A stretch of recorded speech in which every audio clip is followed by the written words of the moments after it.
coming out of Mexico and into Del Rio, not knowing why we were coming into Del Rio, and then shortly afterwards, seeing the devastation of a F4 tornado that came through Acuña and knocked out 1,500 homes, and allowing us to respond and work with a lot of the different pastors over there, which opened up doors that are still open today.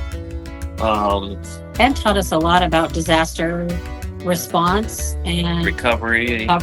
And we were handed a set of keys to a small building in San Felipe, where we did after-school tutoring and community ministry out of until 2019-ish. The migrant crisis happened. That was a huge deal when the Border Patrol came to the churches and asked if we could help. So that was big. And then clearly COVID.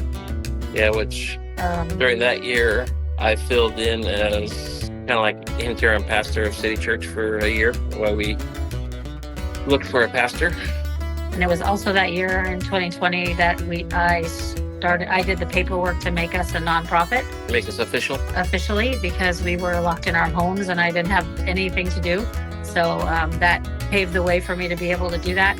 And we really needed it because there's a lot of money that goes through into Young Living Stones and then out into Acuña, that we support a lot of ministries there and people, and through our awesome supporters. So that was going to be a difficult thing to keep running through the church.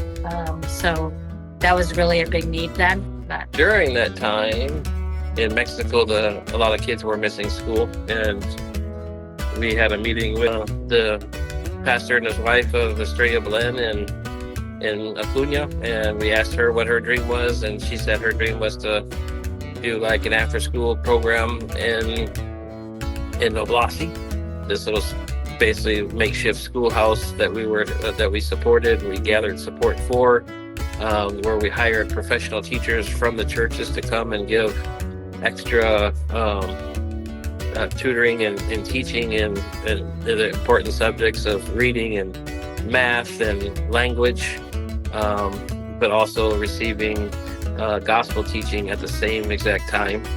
After that, we started going to what was then called Centauro a little bit more often, and that was when we noticed. It was toward the end of 2022 and the beginning of 23 that we noticed a change in the people. They were skinny and they were starving. They had a change in leadership.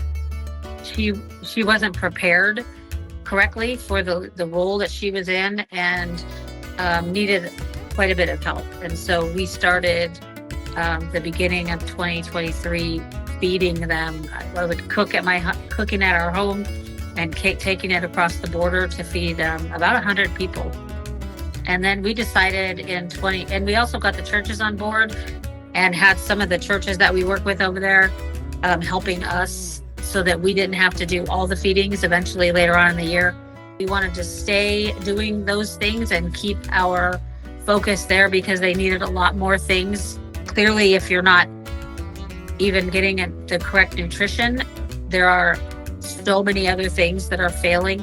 We wanted to continue to support them and give them a better living environment and help them to live with more dignity. So we worked on the septic system and replaced that. Built some showers there for them to be able to bathe more often, and some bathrooms facilities that they could use. Through that, we brought awareness to mission teams that were there last year. So that was pretty awesome.